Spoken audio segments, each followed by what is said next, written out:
या coffee table books आज प्रकाशन या ठिकाणी संपन्न झालेलं आहे आणि या प्रसंगी उपस्थित संपादक आणि या कॉफी टेबल बुक ज्यांनी अतिशय कल्पकतेने तयार केलं ते गिरीश कुबेर साहेब, आमचे प्रधान सचिव पर्यावरण प्रवीण दराडेजी, अनिल गायकवाड, संजय उबाळे, जयंत म्हैसकर, राजेश कुमार जयस्वाल, सर्व मान्यवर आणि लोकसत्ताचे सर्व पदाधिकारी, अधिकारी आणि सर्व सहकारी, या सगळ्यांचंच मी मनापासून अभिनंदन करतो.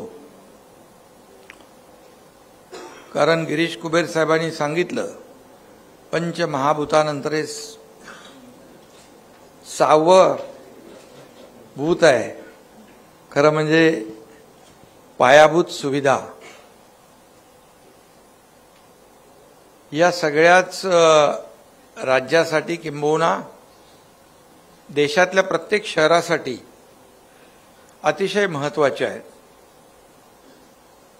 आणि म्हणून हे खरं म्हणजे महाराष्ट्राच्या विकास वाटा हे लोकसत्ताने हा जो उपक्रम आज या ठिकाणी आयोजित केला आहे त्याबद्दल मी आभार मानावे तेवढे थोडेच आहेत. कारण कुणीतरी या इन्फ्रा प्रोजेक्टची दखल घेतली, नोंद घेतली. मी नेहमी लोकसत्तामध्ये कार्यक्रमाला किंबहुना इतर आपले इलेक्ट्रॉनिक्स चॅनल्स आहेत त्याचे कार्यक्रम असतात, कॉन्क्लेव्ह असतात, त्यावेळेस सांगतो मी की बातम्या रोज आरोप प्रत्यारोपाच्या सगळे देत असतात आणि इलेक्ट्रॉनिक मीडियावर देखील दाखवत असतात. ते ठीक आहे, त्याही आवश्यक आहेत, परंतु मी नेहमी सूचना करत असतो की असे प्रकल्प जे आहेत लोकांच्या हिताचे, लोकांच्या फायद्याचे, ज्या प्रकल्पामुळे लोकांचा वेळ वाचतो, इंधन वाचतं, प्रदूषण कमी होतं, त्यांना घरी जाताना घरच्या मंडळींना जास्त वेळ देता येतो आणि ऑफिसमध्ये जेव्हा पोहोचतो तेव्हा देखील एक अतिशय इफिशियंटली काम करू शकतात, त्यांचा वेळ ट्रॅव्हल टाईम वाचतो. असे प्रकल्प जर दाखवले आणि अशा प्रकल्पाच्या बातम्या दिल्या तर नक्की TRP वाढल्याशिवाय राहणार नाही असं मी नेहमी सांगतो. पण खऱ्या अर्थाने आज लोकसत्ताने ते काम केलेलं आहे. याचा आनंद आहे, याचं समाधान देखील आहे. कारण खऱ्या अर्थाने महाराष्ट्राची विकास वाट जी आहे प्रकाशमान आणि तेजस्वी राहील अशा प्रकारचा प्रयत्न आमचा आहे आणि विश्वास देखील आहे. गेली काही वर्ष आमचं सरकार, राजकीय काय बोलत नाही मी, परंतु सरकार जे सर्वसामान्यांच्या मनातलं किंवा विकासाभिमुख, विकासाला पुढे नेणारं, चालना देणारं सरकार स्थापन व्हायच्या अगोदर काही वर्ष महाराष्ट्राचा विकास गाडा जो आहे तो मंदावला होता. अधिकाऱ्यांना माहिती आहे, इथे बसलेले आहेत, अगोदरचा अनुभव त्यांना आहे आणि सरकार आपण नवीन स्थापन केल्यानंतरचाही अनुभव त्यांना आहे. त्यामुळे विकासाची गाडी एकाच जागी थांबली होती. स्पीड ब्रेकर लागला होता किंवा स्पीड ब्रेकर टाकला असेल, पण आम्ही सरकार स्थापन केल्यानंतर सर्व स्पीड ब्रेकर हटवले, अडचणी सगळ्या दूर केल्या आणि त्याला डबल इंजिन लावून त्याचा वेग वाढवला आम्ही. ही वस्तुस्थिती आहे आणि त्या गाडीला गती दिली आणि खऱ्या अर्थाने उद्याच्या समृद्ध महाराष्ट्राची चर्चा त्यामुळे देखील सुरू झालेली आहे आणि विकासाची एक त्याचा वेधही घेतला जातोय, चिंतनही केलं जात आहे. कारण आपल्या राज्यामध्ये सगळ्यात जास्त पायाभूत सुविधांचे प्रकल्प सुरू आहेत आणि लोकसत्ता विकास वाटासारखं माहितीपूर्ण कॉफी टेबल बुक लोकांसमोर त्यांनी ठेवलंय आणि याचं कारणही तेच आहे की या सर्व प्रकल्पांची माहिती लोकांना व्हावी आणि त्याचा फायदा काय आहे ते लोकांना कळावं. मी हे पुस्तक थोडं चाळलं.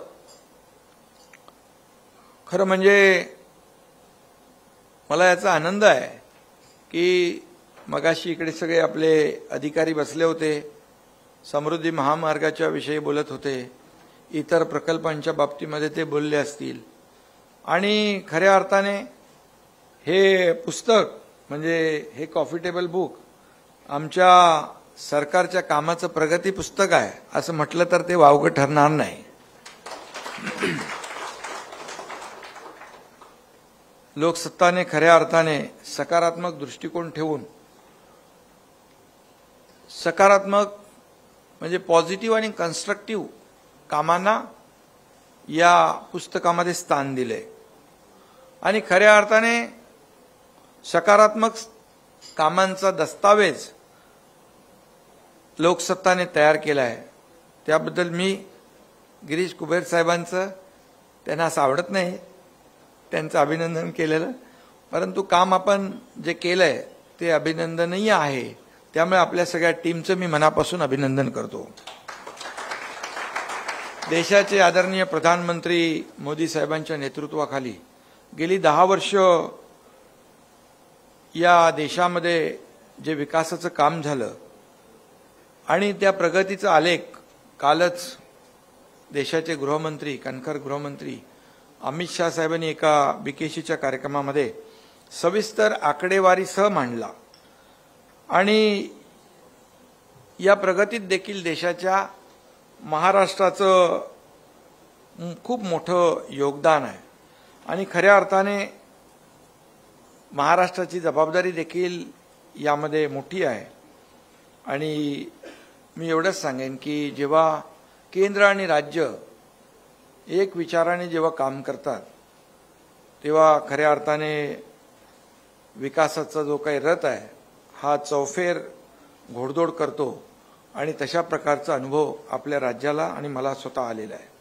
देशाची अर्थव्यवस्था $5 ट्रिलियन करायची असा आदरणीय प्रधानमंत्री महोदयांचा निर्धार आहे आणि महाराष्ट्रात देखील प्रचंड असं त्यामध्ये पोटेन्शियल आहे 1 ट्रिलियनसाठी. मगाशी प्रवीणजी आपण म्हणालात की आपले नीती आयोगाचे लोक आले होते, त्यावेळेस त्यांनी म्हटलं की MMR वर फोकस करा आणि MMR वर फोकस केला तर $1 ट्रिलियन चं पोटेन्शियल फक्त MMR मध्येच आहे आणि त्यांचं खरं आहे.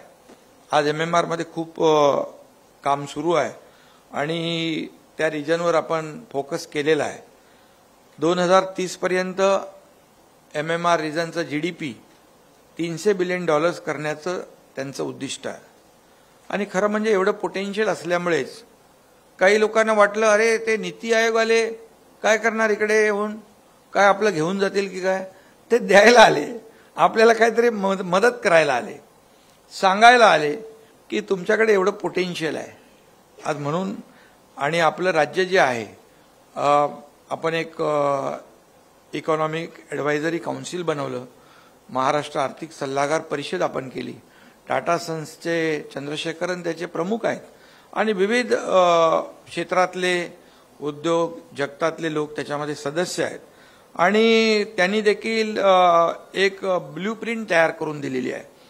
त्याच्यामध्ये कृषी आहे, अर्थ आहे, राजकीय, सामाजिक, महिला अशा अनेक घटकांना त्यामध्ये समाविष्ट केलेला आहे आणि त्यामध्ये महाराष्ट्राची भौगोलिक रचना जी आहे, शेती, माती, सिंचन, पीक पद्धतीचा विचार, एकेका गोष्टीचा एक रोडमॅप तयार केलेला आहे आणि प्रत्येक जिल्ह्याचं काय पोटेन्शियल आहे, आपलं 1 डिस्ट्रिक्ट 1 प्रॉडक्ट, तिथे काय काय पोटेन्शियल आहे आणि मग त्याच्यामध्ये कुठली उत्पादनं, कुठली पिकं घेता येतील, औद्योगिक विकास जो आहे तो कसा शक्य होईल याचा सखोल विचार त्यामध्ये केला आणि राज्याच्या विकासाला एक नवी दिशा म्हणजे एक विविध सेक्टर आहेत त्या सेक्टरला आपण प्रमोट केलं पाहिजे. त्याच्यातलं पोटेन्शियल जे आहे ते लक्षात घेऊन शासनाने त्याला पुढे आणलं पाहिजे. अशा सगळ्या गोष्टी त्याच्यामध्ये आणल्या. त्यामुळे राज्याच्या विकासाला त्यामधून निश्चितपणे चालना मिळाल्याशिवाय राहणार नाही आणि नवी दिशा देखील त्यामधून मिळाल्याशिवाय राहणार नाही. आज मी या ठिकाणी अभिमानाने सांगू इच्छितो की आज महाराष्ट्रामध्ये 8 लाख कोटी पेक्षा जास्त पायाभूत सुविधांचे कुबेर साहेब आज प्रकल्प सुरू आहेत. देशात नंबर 1 आहे आपला राज्य पायाभूत सुविधा. चौफेर सगळीकडे आपण पाहतोय की प्रकल्प आपले जे सुरू आहेत. अटल सेतू, आज अटल सेतू जर पाहिला तर सिंगल लॉंगेस्ट सी ब्रिज आहे आपला 22 किलोमीटरचा. आणि जे अंतर मुंबईवरून निघाल्यानंतर रायगडमध्ये पोहोचायला जे 1.5-2 तासाचं अंतर आता फक्त 20 मिनिटावर आलेलं आहे. फक्त 20 मिनिटावर.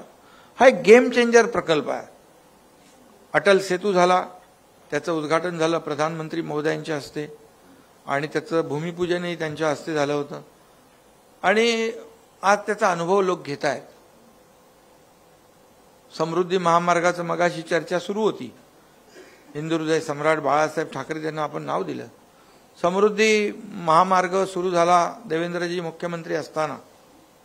अनिल गायकवाड तेव्हापासून सोबत आहेत आणि त्यावेळेस खूप विरोध होता त्याला आणि विरोध होता, करवला गेला, या सगळ्या गोष्टी आहेत, त्यात मी जाऊ इच्छित नाही. परंतु एक समृद्धी हायवे, समृद्धी महामार्ग केवळ रस्ता नाही आहे तर पूर्णपणे तिथे एक इकोसिस्टीम तयार होणार आहे.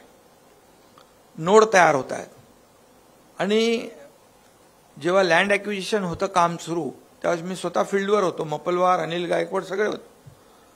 फार लोकांच्या आम्हाला रोषाला सामोरं जावं लागलं. कुठे कुठे काय काय केले, आंदोलनं झाले. गायकवाड साहेब इथे आहेत. काही ठिकाणी पुतळे लटकवले, काही ठिकाणी काय काय केलं. मग काही लोक म्हणाले अरे इकडे येऊ नका, पण मी म्हणालो आपल्याला तिथंच जायला पाहिजे, तिथेच लोकांना जाऊन भेटलं पाहिजे, काय प्रॉब्लेम आहे ते विचारलं पाहिजे. आणि मग face to face, Facebook live नाही, फेस टू फेस ते काम केलं पाहिजे आणि ते केलं. आणि तुम्हाला मी सांगतो एका ठिकाणी बुलढाण्याला ते शेतकरी म्हणाले इतर प्रकल्पांचे आमचे पैसे बाकी आहेत अजून मिळाले नाहीत. तर मी म्हणालो ही खात्री मी देतो. काय खात्री देणार तुम्ही? गॅरंटी देतो. काय गॅरंटी देणार? मग मी सही केली विटनेस म्हणून त्याच्यावर, बरोबर ना गायकवाड साहेब? आणि त्याला सांगितलं 2 तासामध्ये तुमच्या खात्यामध्ये आरटीजीएस होतील. त्याला वाटलं असंच काहीतरी बंडल मारली आहे, पण 2 तासानंतर त्याचा फोन आला त्या शेतकऱ्याचा, पैसे जमा झाले खात्यामध्ये आरटीजीएस.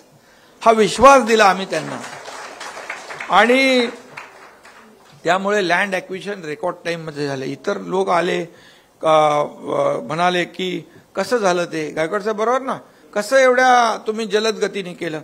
तर समृद्धी महामार्ग आता तिथे 18 नोड आपण करतोय. एक इकोसिस्टीम शेतकऱ्यांसाठी, त्यांचं व्हॅल्यू ॲडिशन, तिथे कोल्ड स्टोरेज, तिथे लॉजिस्टिक हब, तिथे प्रोसेसिंग युनिट, ह्या सगळ्या गोष्टी तिथे येत आहेत.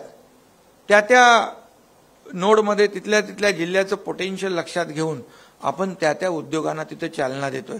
मला एकदा आठवतंय आपण पहिला सुरुवातीला गेलो होतो बघायला, कुठलं ते वडके का काय शिवडका, स्टार्टिंगला तिथे एक कुत्र पण नव्हता. म्हणजे तिकडे स्टार्टिंगला. आज तिथे मल्टीनॅशनल कंपन्या येत आहेत, लॉजिस्टिक पार्क होत आहेत, सगळे लोक तिकडे. कारण एक मोठी कनेक्टिव्हिटी तयार झाली. 15, 18, 20 तासाचं अंतर तुम्ही 6 ते 7 तासात कापताय. पूर्वी शेतकरी सकाळी माल आपला शेतमाल घेऊन निघाला तर 3ऱ्या दिवशी पोचायचा इकडे मुंबईत. आता एक छोटासा पॅच आमचा राहिला आहे, तो संपेल आणि आता तिथून निघालेला शेतकरी शेतमाल घेऊन संध्याकाळीच मुंबईमध्ये पोहोचेल. हा एक गेम चेंजर प्रकल्प आहे. आणि म्हणून हे कोस्टल रोड आता सुरू आहे. आज मी जाऊन आलो तिकडे. त्याचं एक मार्गिका आपण ओपन करतोय. असे अनेक प्रकल्प आहेत मुंबईतले. मुंबई वाढतीये. मेट्रोचे प्रकल्प आपण 337 किलोमीटरचं मुंबई MMR मध्ये आपण ते जाळं विणतोय. आज मेट्रो 2, मेट्रो 7 याचं लोकार्पण प्रधानमंत्री मोदयांच्या शुभ हस्ते झालं. मेट्रो फेज वाईज आपण पुढे नेतोय. मेट्रो 3चं आता लोकार्पण काही महिन्यामध्ये होईल. सप्टेंबर ऑक्टोबरमध्ये 17 लाख प्रवासी प्रवास करतील. आज हे कंप्लीट जाळं तयार झाल्यानंतर कुबेर साहेब तुम्हाला मी सांगतो, या मुंबईतले 50 ते 60 लाख प्रायव्हेट गाड्या, कार या सगळ्या रस्त्यात येणार नाही. रस्त्यावर लोक आरामशीर त्या मेट्रोतून प्रवास करतील. पूर्ण ट्रॅफिक डिकंजेस्ट होईल. आरामशीर लोक प्रवास करतील. लवकर कामावर पोहोचतील, लवकर घरी पोहोचतील. अशा प्रकारचे प्रकल्प मुंबई MMR मध्ये सुरू आहेत, पुण्यामध्ये सुरू आहेत, नागपूरमध्ये झाले, नाशिकमध्ये सुरू आहेत. आणि म्हणून एक सगळीकडेच रिंग रोडचे प्रकल्प आपण घेतलेत. Pune ring road. आता पुणे मुंबई एक्सप्रेसने उतरलो की पुढे ट्रॅफिक लागते. आता सोमाटणा फाट्यावरून जो रिंग रोड निघेल तो डायरेक्ट खेड शिवापूरला निघेल बाहेर. आणि त्याच्यामुळे पुढे जाणारा, पुण्याच्या पुढे सातारा, सांगली, कोल्हापूर इकडे जाणारा जो आपला वाहतूकदार आहे, नागरिक आहे, त्याला मोठा दिलासा मिळेल. आणि म्हणून खूप मोठ्या प्रमाणावर आज आपण हे प्रकल्प करतोय. कालच कल्याण तळोजा मेट्रोचं भूमिपूजन आम्ही केलं.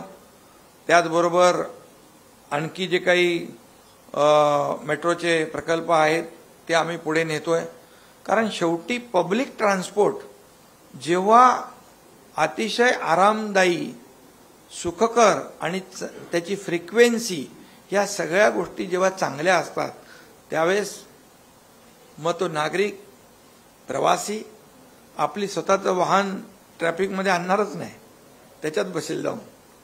आणि त्यामुळे पब्लिक ट्रान्सपोर्ट आम्ही खूप चांगलं स्ट्रॉंग करण्याचा आमचा प्रयत्न आहे. मिसिंग लिंक आपण करतोय. मुंबई पुणे द्रुतगती. गडकरी साहेबांनी तेव्हा बाळासाहेबांच्या संकल्पनेतला पुणे मुंबई केला. पुणे मुंबई पहिला तर त्याला लोक म्हणायचे याच्यावर कोण येतंय, कोण येतच नाही. ते तुम्ही मगाशी भूताचं हे केलं त्याला, तेव्हा त्याचंही वर्णन झालं, भूताटकीचा रस्ता. पण आज काय झालं, आज तिकडे IT पार्क आले, सर्व्हिस इंडस्ट्री आली, मोबाईल इंडस्ट्री आली, रिअल इस्टेट बूम झालं. आणि मुंबई पुणे डेली अपडाऊन करू लागले लोक. आता त्याच्यामध्ये घाट सेक्शन आहे. आता आम्ही एक मिसिंग लिंक करतोय. त्याच्यामध्ये टनेलचं काम कंप्लीट झालंय. ते कोणाला माहीत नाही. Tunnel complete. आता वायडक्टचं काम सुरू आहे. कुबेर साहेब, जगातला सगळ्यात वायडेस्ट टनल आहे, 8 लेनचा. आणि त्याच्या आपल्या लोणावळा लेकच्या काहीतरी किती फूट खाली, 175 फूट खालून जातो. ॲडव्हान्स टेक्नॉलॉजी वापरून आपण तो करतोय. आणि त्यामुळे आज हे जे प्रकल्प आहेत, मग मुंबईतले असतील, वेस्टर्नचे आहे, ईस्टर्न फ्रीवे आहे, आपण तो पुढेपर्यंत नेतोय. तुमच्या तो लोकसत्तामध्ये बरेच वेळा फोटो बघितले मी, हे सगळी ट्रॅफिक जाम झालेली. तर आम्ही तो पूर्ण बाहेरून ठाण्याच्या डायरेक्ट फाउंटन अहमदाबाद रोडला तो लिंक करतोय. त्यामुळे मुंबई ईस्टर्न फ्रीवे एक्सटेंड करून तिकडे, म्हणजे फक्त मुंबई नाही तर ठाणे झालं, पुढचं कल्याण डोंबिवली झालं, इकडे मीरा भाईंदर झालं, भिवंडी झालं, अशा सगळ्या शहरांची जी काही वाहतूक आहे, ही सगळी वाहतूक कोंडी जी आहे ही दूर करण्यावर देखील आम्ही लक्ष दिलेलं आहे. आणि म्हणून हे काय म्हणजे त्याला थोडा वेळ टप्प्याटप्प्याने लागतोय. पण आमचा प्रयत्न आहे की संपूर्ण राज्यभरामध्ये लोकांनी अतिशय आरामदायी प्रवास केला पाहिजे. आमचा तर असा प्रयत्न आहे. आपण गायकवाड साहेब, आपण ॲक्सेस कंट्रोलचं ग्रीड करतोय. मी जेव्हा MSRDCचा मंत्री होतो तेव्हापासून माझं त्याच्या मागे काम मी लागले. जवळपास 5000 किलोमीटरचे ॲक्सेस कंट्रोल ग्रीड आपण तयार केले. जसं मुंबई पुणे, नागपूर मुंबई, आपण मुंबई सिंधुदुर्ग करतोय, आपण कोस्टलचा गोव्याचं, आपण मुंबई गोव्याचं कोकणातला रस्ता करतोय, ग्रीनफील्ड रोड करतोय. म्हणजे कुठल्याही कोपऱ्यातून कुठल्याही कोपऱ्यात जायचं असेल तर 6 ते 7 तासाच्या वरती लागता कामा नये. अशा प्रकारचा आमचा प्रयत्न आहे. आणि त्यामुळे खऱ्या अर्थाने मग त्यामुळे नागपूर आपण मुंबई नागपूर केला, नागपूर मुंबई केला, आपण तो रस्ता गडचिरोली टोकापर्यंत नेतोय. भंडारा, गोंदिया, जालना, नांदेड, नागपूर ते गोवा शक्तीपीठ, हे सगळे जे काय म्हणजे त्याचं डीपीआर सुरू झालंय, बरोबर ना गायकवाडजी? हे सगळे जे काय प्रकरण ते काय पहिल्यापासून आहेत, आता ते म्हणून त्यांना सगळं माहित आहे. आणि त्यामुळे विरार अलिबाग मल्टीमॉडल कॉरिडॉर, आज जसं अटल सेतू झाला, आता 15 मिनिटात जर तिकडे माणूस जायला लागला, आता इकडे वरळीमध्ये मुंबई नरिमन पॉईंटवरून यायला किती ट्रॅफिक असेल तर 20-25 मिनिटं जातील, पण तिथे 15 मिनिटात. असंच आम्ही Vasai Virar Alibag multi model corridor करतो. आता सेकंड होम लोक करतात, मला वाटतं ते डायरेक्ट तिथे, त्यामुळे असं करू शकतात लोक. त्यामुळे अशा प्रकारचे आम्ही ही सगळे करतोय. बुलेट ट्रेन आता त्याचे अडथळे दूर केले आम्ही सगळे. शेवटी प्रकल्प आहे तो, शेवटी फायद्याचाच आहे आपल्या. तर काही लोकांनी त्याला विरोध केला, अडथळे टाकले, पण ते आम्ही काढले. कारशेडचं हे सगळ्या गोष्टी आपल्याला माहित आहेत. काय निगेटिव्हिटी आणि पॉझिटिव्हिटी या सगळ्या, एक सरकार जे आहे, एक आमचं प्रो पीपल आहे, प्रो ॲक्टिव्ह आहे, प्रो डेव्हलपमेंट आहे असं जे, आणि प्रो एन्व्हायरमेंट पण आहे. अटल सेतू जे केलं ते लोकांनी तेव्हा विचार केला की अरे फ्लेमिंगो पळून जातील, पण फ्लेमिंगो पळाले नाहीत, फ्लेमिंगो कमी नाही झाले, फ्लेमिंगो दुप्पट वाढले. याचं कारण सांगतो, आम्ही तिथे अत्याधुनिक सगळ्या यंत्रणा वापरल्या. मला आठवत आहे, रिव्हर्स सर्क्युलेशन ड्रिलचा वापर केला, त्याचा आवाज कमी येतो, त्याच्यावर जास्त पैसे खर्च केले. काम करताना नॉईज बॅरियरचा वापर केला आम्ही, आणि त्यामुळे काम करताना देखील फ्लेमिंगो डिस्टर्ब नाही झाले. फ्लेमिंगो आले, राहिले, वाढले. आम्ही तिथे मँग्रो एरिया वाढवला, आणि त्यामुळे पर्यावरणपूरक विकास म्हणजे एखादा, बरं समृद्धी किती हो गायकवाडजी, 350 कोटी आपण जास्त केले ना खर्च. वन्य प्राण्यांना 100 स्ट्रक्चर केले, अंडरपास आणि ओव्हरपास. त्याला फील म्हणजे आम्ही जाऊन बघितलं स्वतः, त्याला जंगलाचा फील आला पाहिजे याच्यासाठी खर्च केले पैसे अधिकचे. म्हणजे आज तिकडे गेल्यानंतर एका आपण ओव्हरब्रिजवर गेलो तर तिथले गावकरी सांगत होते, पूर्वीप्रमाणे प्राणी ये जा करतात. म्हणजे बघा, एवढ्या बारीक बारीक गोष्टी याच्यात आम्ही लक्ष दिलेलं आहे. आणि म्हणून हे आपल्याला, मी जास्त आता खूप प्रकल्प आहेत, आता संपणार नाही आपलं. त्यामुळे महाराष्ट्र हे देशाचं ग्रोथ इंजिन आहे, विकासाचं ग्रोथ इंजिन आहे. आणि म्हणूनच केंद्राने देखील आपल्याला, मोदी साहेबांनी खूप मदत केली आहे. वंदे भारतच्या 7 ट्रेन सुरू झाल्या. काही लोक टीका करतात मोदीजींवर आणि वंदे भारतमध्ये पण बसतात, तर ते सगळं जे काय आहे सुरू, बसायलाच पाहिजे. शेवटी सगळ्यांसाठीच ती सेवा केलेली आपण. आणि त्यामुळे गमतीचा भाग सोडूया. आणि म्हणून किती काही केलं तरी सुद्धा याचा रेल्वे बळकटीकरणाचं काम सुरू आहे. 15,000 कोटी केंद्राने आपल्याला दिले. शेवटी कोणाला फायदा होणारा? राज्यातल्या जनतेला. म्हणून आपण चौफेर कनेक्टिव्हिटी जी आहे, railway connectivity, rail connectivity, air connectivity, आपले जेवढे एअरपोर्ट आहेत ते एअरपोर्ट आपण त्याची कुठे नाईट लँडिंग असेल, त्याची स्ट्रीप वाढवणे असेल, हे सगळं आपण करतोय. त्याचबरोबर आपला 720 किलोमीटरचा कोस्ट लाईन आहे आपली. वॉटर ट्रान्सपोर्टच्या माध्यमातून water connectivity, air connectivity, rail connectivity, आणि आता समृद्धीसारखा रोड कनेक्टिव्हिटी. हे चारी बाजूनी जेव्हा तुम्हाला उद्योग इकडे पाहिजे यायला, तर त्यांना तुम्हाला इन्फ्रास्ट्रक्चर द्यायला लागेल, त्यांना चांगली कनेक्टिव्हिटी द्यायला लागेल, त्यांना तुम्ही स्किल मॅनपॉवर द्यायला लागेल. तुमच्या ब्लाइंड ऑर्डर चांगली असली पाहिजे. तो आला की त्याला सगळं सिंगल विंडो क्लिअरन्स आम्ही सुरू केला. त्या ठिकाणी सबसिडी आम्ही सुरू केली. काही लोक म्हणाले पळाले उद्योग. अरे पळाले कसे? अरे जर उद्योगपतींच्या घराच्या खाली जर बॉम्ब पेरायला लागले तर पळतील नाही तर काय? असुरक्षितता आम्ही दूर केली आणि त्यांना खात्री दिली. म्हणून दावोसमध्ये मी गेलो, वर्ल्ड इकॉनॉमिक फोरममध्ये. गेल्या वर्षी 1,37,000 कोटीचे करारनामे केले. नुसते कागदावर नाही, 80% त्याचं एक्झिक्युशन झालं, चालू आहे. आणि यावेळेस गेलो तर 3,73,000 कोटी रुपयाचे करारनामे झाले. तिथे मित्तल आले होते. ते म्हणाले मी इकडे येऊन करतो.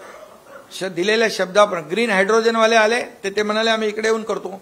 3,73,000 प्लस 40,000 मित्तल स्टील इंडस्ट्री करतायत. आणि ग्रीन हायड्रोजनला आपण प्रमोट करणार आपलं पहिलं राज्य आहे देशामधलं. दराडेजी बरोबर आहे, तुम्ही त्याच्यात आहे ना पर्यावरण. तर तिथे 2 लाख कोटीची इन्व्हेस्टमेंट येईल.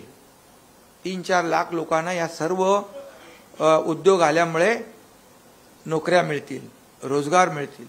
शेवटी एखादा उद्योग कुठला जातो कुठे दुसरीकडे, तो काय एका रात्रीत जात नाही.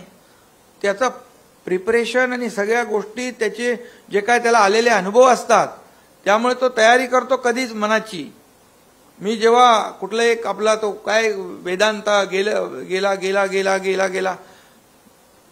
आता लगेच आमचं सरकार आल्या लगेच तो ठरवतो बाबा सरकार आले आता आम्ही चाललो, असं नाही होत. त्याला आलेले अनुभव, त्याला काय माहित होतं की हे पॉझिटिव्ह आणि प्रॅक्टिकल आणि कन्स्ट्रक्टिव्ह सरकार येणार आहे. त्याला वाटलं गाडी चालू राहील. पण सरकार बदलल्यानंतर पॉलिसी बदलल्या. पॉलिसी पॅरालाइज होत्या, आम्ही बदलल्या, ऍक्टिव्ह केल्या. जे वस्तुस्थिती आहे ते मी मांडतो. मला काही राजकीय किंवा राजकारण करायचं नाही. परंतु मोदी साहेबांना जेव्हा मी फोन केला, ते म्हणाले त्याला आलेला अनुभव सरकारकडून, आणि एखादा उद्योग, तुमचं तर सरकार आत्ता आलेलं आहे, एखादा उद्योग लगेच एका रात्रीत किंवा एका दिवसात किंवा एका आठवड्यामध्ये निर्णय घेत नाही. त्याला आलेला अनुभव, आणि त्यामुळे आता जवळपास 5 लाख कोटीची इन्व्हेस्टमेंट आज आपल्याकडे महाराष्ट्रामध्ये खूप उद्योजक यायला तयार आहेत. मी आता गेलो होतो तेव्हा मराठी मंडळ मिळालं, मला भेटलं. त्यांनी एक मंडळ तयार केलंय. अनेक देशामध्ये आपले मराठी लोक तिकडे राहतात. त्यांचं म्हणणं आम्ही इकडे महाराष्ट्रामध्ये उद्योग आले पाहिजे म्हणून आमच्या देशामधला विनंती करणार, आमच्या देशातली इन्व्हेस्टमेंट इकडे आली पाहिजे. आज बघितलं आपण तर खऱ्या अर्थाने एवढ्या मोठ्या प्रमाणावर उद्योजक येत आहेत. आणि त्यामुळे स्टील असेल, IT आहे, ग्रीन एनर्जी आहे, ॲग्रिकल्चर आहे, लॉजिस्टिक, इलेक्ट्रॉनिक्स, या सर्व ऑटोमोबाईल क्षेत्रामध्ये लोक आज येत आहेत. आणि खूप मोठ्या प्रमाणावर लोकांना त्याचा फायदा होईल. आणि त्यामध्ये महाराष्ट्राची जी अर्थव्यवस्था जी आहे आपली मजबूत आहे. आणि त्यामुळेच लोक आज येतात. त्यांना एक सिक्युरिटी हवी असते, एक खात्री हवी असते, ती आम्ही देण्याचा प्रयत्न करतोय. आणि म्हणून गेल्या वर्षभरामध्ये आपल्या राज्याचं जे GDP आहे, स्टेट GDP, मला वाटतं आपलं वाढलंय 10%. आणि GST कर जो आहे तो देखील, त्याच्यात देखील आपला देशात पहिला नंबर आहे.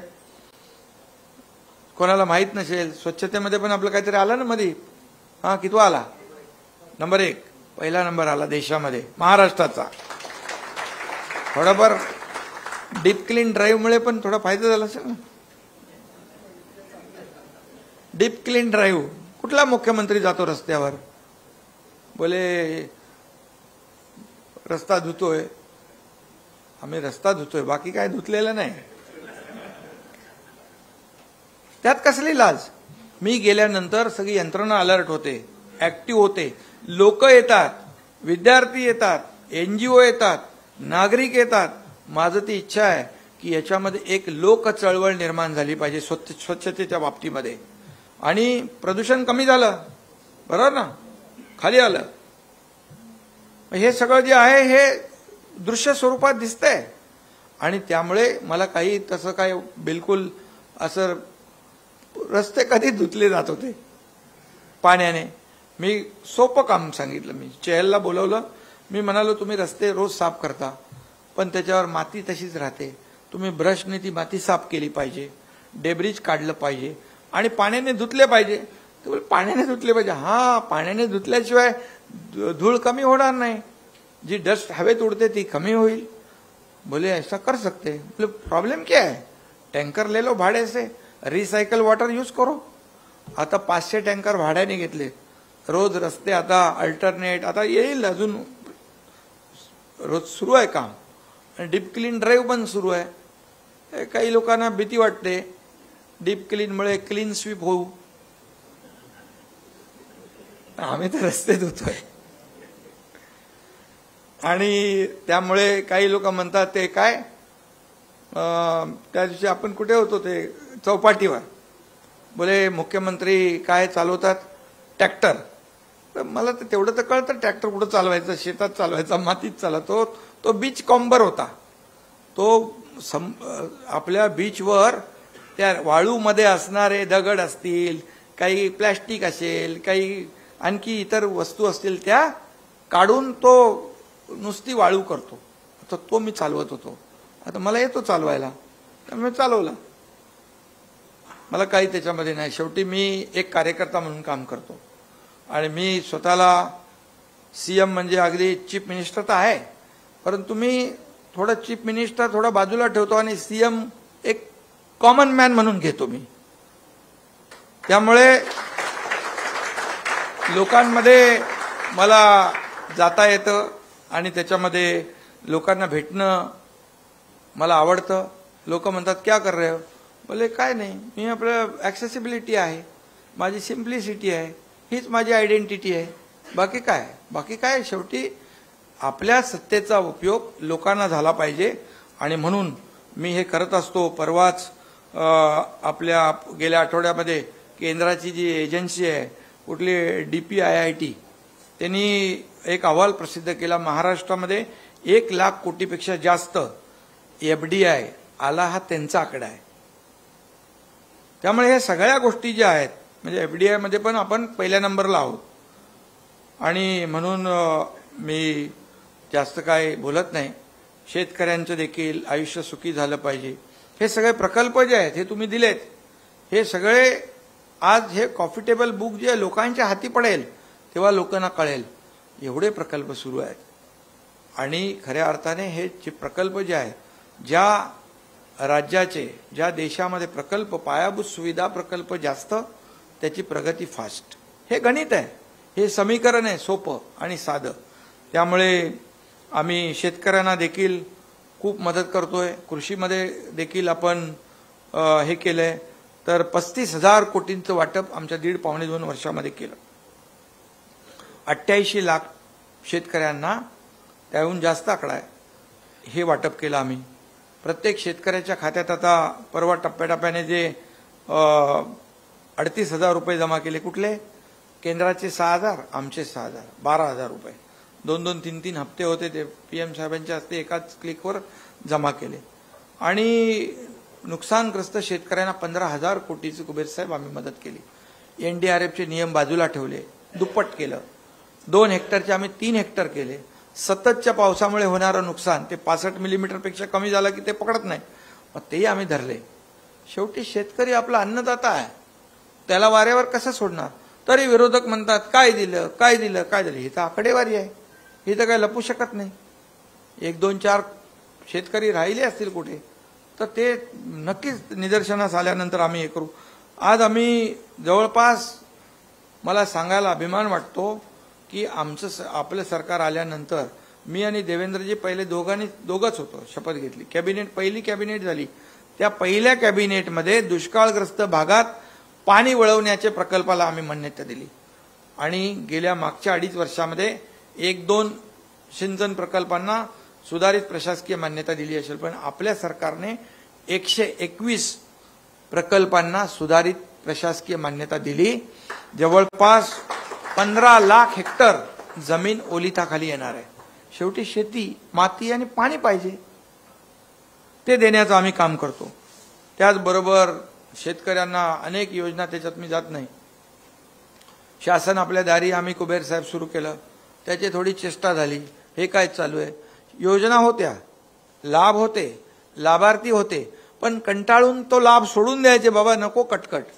मग आम्ही ठरवलं, कलेक्टर, BDO, CO सगळ्या लोकांना सांगितलं तुमच्या लाभार्थ्यांची यादी बनवा आणि मग शासन आपल्या दारी आम्ही थेट मग शेतकऱ्याला पॉवर ट्रिलर असेल, ड्रोन असेल, ट्रॅक्टर असेल, हार्वेस्टर असेल, महिला बचत गटाला मदत असेल, कोणाला ज्या योजना आहेत आपल्या घरकुलाच्या त्याच्यात किल्ली असेल, ह्या सगळ्या वाटप आम्ही करू लागलो. जागेवर जाऊन 3,80,00,000 लोकांना, लाभार्थ्यांना या शासन आपल्या दारी आम्ही 15-20 कार्यक्रम घेतले, 10-15 तरी घेतले असतील, त्याच्यातून थेट लाभ मिळाला. इतर राज्याचे लोक मला जेव्हा भेटता, शासन आपल्या दारी क्या है? बोले कुछ नहीं है, जो है आपका डिसीजन है, लाभ है, योजना है, उन तक डायरेक्ट हम पोहोचाते. ते अनुकरण करू लागले. आता त्याच्यामध्ये बाकी तर काय विरोधक काय ते म्हणजे जाहिरात करतात, फोटो लावतात, आम्ही हे करतो. आता मुख्यमंत्र्याचा फोटो नाही लावणार तर कोणाचा? विरोधी पक्षाचा लावणार. तर ते सरकार म्हणून लावायला लागलं. आणि त्याच्यामध्ये खूप आपल्याला मी मुख्यमंत्री नारी शक्ती अभियान, आपल्या बचत गटाला स्ट्रॉंग करायला आम्ही त्यांचा रिव्हॉल्विंग फंड डबल केला. त्याचबरोबर मुख्यमंत्री माझी शाळा सुंदर शाळा या अभियानात आम्ही 2 कोटी विद्यार्थ्यांना पत्र लिहिलं आणि सगळ्या ज्या शाळा आहेत या शाळांमध्ये कॉम्पिटिशन लावलं. तिथला परिसर, परसबाग, आतल्या वर्गखोल्या, काही लोकांना आम्ही घेतो, मुकेश अंबानी साहेब आहेत, त्यांच्यासारखे अनेक लोक आहेत, त्या शाळांना दत्तक घेणार आणि आणखी म्हणजे सरकार तर करतच आहे, परंतु आणखी आपल्याला जास्ती मोठ्या प्रमाणावर शाळा, सुंदर शाळा करणं, तिथला परिसर स्वच्छ करणं, शाळेत पिण्याचं पाणी, टॉयलेट बाथरूम स्वच्छ असणं, या छोट्या छोट्या गोष्टी आहेत त्या आम्ही करतोय. आणि त्याची दखल Guinness book of the world यांनी घेतली. काल आमचा कार्यक्रम झाला तिकडे, त्याच्यामध्ये त्यांनी दखल घेतली. आणि म्हणून सगळी क्षेत्र आम्ही, कुबेर साहेब, आरोग्य क्षेत्रही सोडलं नाही, आरोग्य क्षेत्रात देखील भरीव काम केलं. 1.5 लाखाची आरोग्य विमा जी आहे महात्मा ज्योतिबा फुले 5 लाख केले. आता 5 लाख केले म्हणजे त्याच्यामध्ये अटी शर्ती काढून टाकल्या. पिवळं कार्ड, पांढरं कार्ड, लाल कार्ड, केशरी कार्ड नाही, 12.5 कोटी जनतेला पूर्ण सगळ्यांना 5 लाख रुपये त्या योजनेमध्ये मिळाले. मुख्यमंत्री सहायता निधी मी मुद्दाम सांगतो आपल्याला, 2.5 वर्षामध्ये 2-2.5 कोटी दिले असतील. मुख्यमंत्री सहायता निधीमधून जवळपास 180 कोटीपेक्षा जास्त आम्ही गरजूंना वाटप केलं. कोणासाठी पैसे आहेत? त्यांचेच पैसे आहेत. ऑपरेशनसाठी रडतात, त्यांचं लगेच मी सही, कुठेही असलो तरी मी सही करतो. आता बघितलंय तुमचे लोक होते, कोण होतं, जयेश होता सोबत, मी मुख्यमंत्री सहायता निधीवर समोरच सह्या केल्या चालता चालता. शेवटी पेन तर ठेवलं पाहिजे ना. माझ्याकडे 2-2 पेन आहेत. शाही कधी संपते माहीत नाही. त्यामुळे मी एवढंच सांगेन की पायाभूत सुविधा, शेती, सिंचन प्रकल्प, शिक्षण, आरोग्य सगळ्यामध्ये आपलं राज्य सरकार काम करतंय आणि म्हणून आपण पुढे जातोय.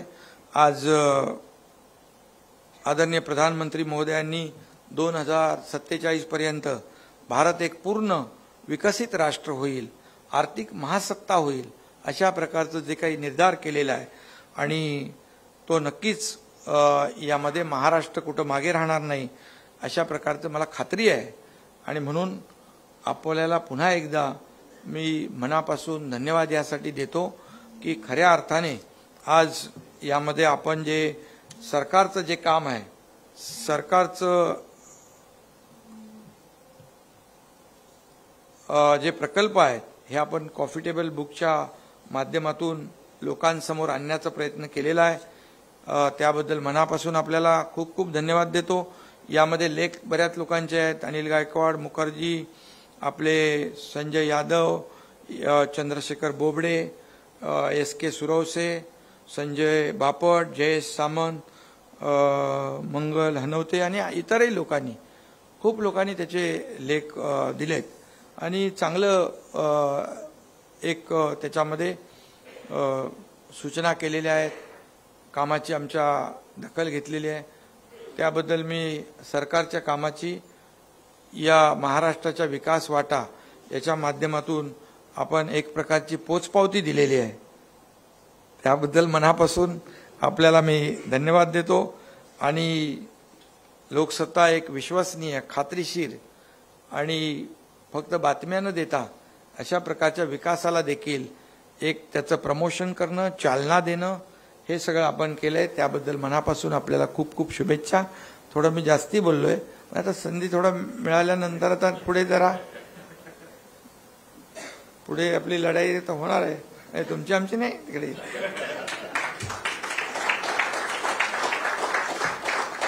त्यामुळे सरकारने केलेली कामं थोडीशी लोकांसमोर मांडण्याचा एक संधी आपण दिली आणि आपण खूप हे चांगलं कॉफी टेबल बुक केलेलं आहे. त्याबद्दल खूप खूप शुभेच्छा. धन्यवाद. जय हिंद, जय महाराष्ट्र.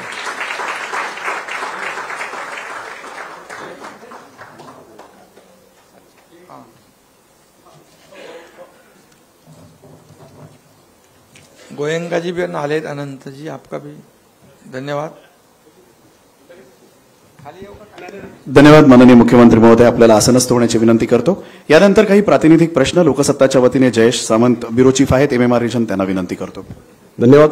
खरं तर मी आभार मानायला काही उभा राहिलेलो नाहीये, पण अतिशय व्यस्त हंगामात साहेब तुम्ही आलात त्याबद्दल सर्वप्रथम मी आपला आभार मानतो. राज्य आणि मुंबई महानगर क्षेत्राच्या पायाभूत सुविधांच्या सक्षमीकरणासाठी जो तुमचा ध्यास आहे तो महाराष्ट्र पाहतोय आणि त्या माध्यमातून मी काही एक निवडक 2-3 प्रश्न घेतो. मला माहिती आहे आपलं शेड्यूल खूपच हे आहे. 1-2 प्रश्न फक्त राहिलेले आहेत. आपण अटल सेतूचा जो उल्लेख केलात, अटल सेतू अधिक दळणवळणासाठी सुलभ व्हावा यासाठी आपण अनेक वेगवेगळ्या MMRDA मार्फत उपाय राबवत आहे. अजून लोकांना इथे येणं सोयीचं होईल यासाठी आपल्या डोक्यात नेमकी काय कल्पना आहे आपली? नाही, खरं म्हणजे अटल सेतू जो आहे हा सर्वसामान्य लोकांना सोयीचा व्हावा म्हणूनच केला आहे. आणि तुम्हाला सांगतो की त्याच्यावर आता पब्लिक ट्रान्सपोर्ट म्हणजे बस सेवा आहेत, BST आहे, ST आहे, नवी मुंबईची परिवहन सेवा आहे आणि पब्लिक ट्रान्सपोर्टला देखील तिथून आम्ही परवानगी देणार आहोत. सर्वसामान्य लोकांना त्याचा फायदा होईल. आणि हेही तुम्हाला सांगतो, टोल जो 250 रुपये आपण लावला आहे त्याचे खरं म्हणजे प्रस्ताव 490 रुपयाचा होता, तो 250 आम्ही केला. सर्वसामान्य लोकांना परवडला पाहिजे. आणि असं अंतर आपण घेतलं तर 600 ते 700 रुपये पेट्रोलवर खर्च होतो. त्यामुळे आणखी काय काय लोकांच्या जशा सूचना येतील तो तर सुखकर झालाय. त्याचा आता जे प्रवास करतात त्यांना त्याचा अनुभव येतोच आहे. आणखी काही सूचना आल्या तर आणखी आम्ही त्याच्यावर हे करू. काही मान्यवर आपल्याशी बोलू इच्छितात आणि 2 प्रश्न विचारू इच्छितात. मी MCI क्रेडाईचे ठाणे विभागाचे जे प्रमुख आहेत जितेंद्र भाई मेहता, मी त्यांना विनंती करतो त्यांच्या मनातला प्रश्न त्यांनी मांडावा.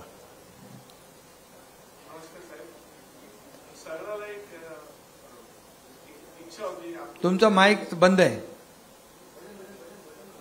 हेलो सर, आपकी जो शक्ति है काम करने की, मतलब मुझे ख्याल है कि 2 या 3 घंटा आप सोते और ज्यादा काम करते हैं, तो उसका रहस्य क्या है?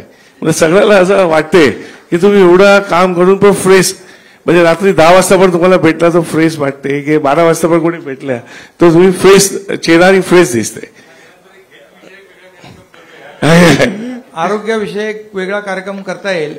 फक्त एवढंच सांगतो की जेव्हा खूप काम करताना वेळ तर जातोच, पण पब्लिक लोक हीच माझी एनर्जी आणि टॉनिक आहे. धन्यवाद साहेब. मी अजमेरा डेव्हलपरचे धवल अजमेरा यांना विनंती करतो आपण आपला प्रश्न विचारावा. Sir good evening. आपका जो पूरा महाराष्ट्र और मुंबई का ड्रीम है वो एकदम दिख रहा है सर, जो पब्लिक में दिख रहा है, सब में दिख रहा है. Thank you very much. You are always an inspiration sir. Today real estate, मैं रियल एस्टेट से हूं तो मैं रियल एस्टेट की बात करूंगा कि आज मुंबई के लिए और इंडिया के लिए एमएमआर रीजन 1/3 रियल एस्टेट का पूरा वॉल्यूम मुंबई और एमएमआर से होता है पूरे इंडिया में. और आपने इतने सारे इंफ्रास्ट्रक्चर किए हैं, सबके रियल एस्टेट और सबके घर हाउसिंग फॉर ऑल बने उसके लिए. और ये जो आपने इंजन, जो आपकी डबल इंजन चल रही है सर, हमारा एक ही रिक्वेस्ट है कि उसको और बूस्ट करें. स्टैम्प ड्यूटी और प्रीमियम जो मुंबई में सबसे ज्यादा है उसे कुछ करे तो और रियल एस्टेट और इतने इंफ्रास्ट्रक्चर प्रोजेक्ट्स आ रहे हैं उससे बहुत ही सुविधा होगी. और हाउसिंग फॉर ऑल एक जो ड्रीम है मोदी साहब का और आपका सर, वो 100% पूरा होगा. वही रिक्वेस्ट है सर. जितने इंफ्रास्ट्रक्चर प्रोजेक्ट शुरू है उससे आपका भाव बढ़ने वाला है ना घर का, बराबर ना. और इसलिए मैंने पहले भी एक बार, जब आपको तकलीफ था कोविड के जमाने में, स्टैम्प ड्यूटी और प्रीमियम मेरे ख्याल से मुझे याद है 50% किया था. उसको काफी लोगों ने विरोध किया था कि बोले इनको क्यों दे रहे. तभी आपको जरूरत थी, आपको ऑक्सीजन की जरूरत थी. ऑक्सीजन नहीं मिलता तो आप वेंटिलेटर पे जाते.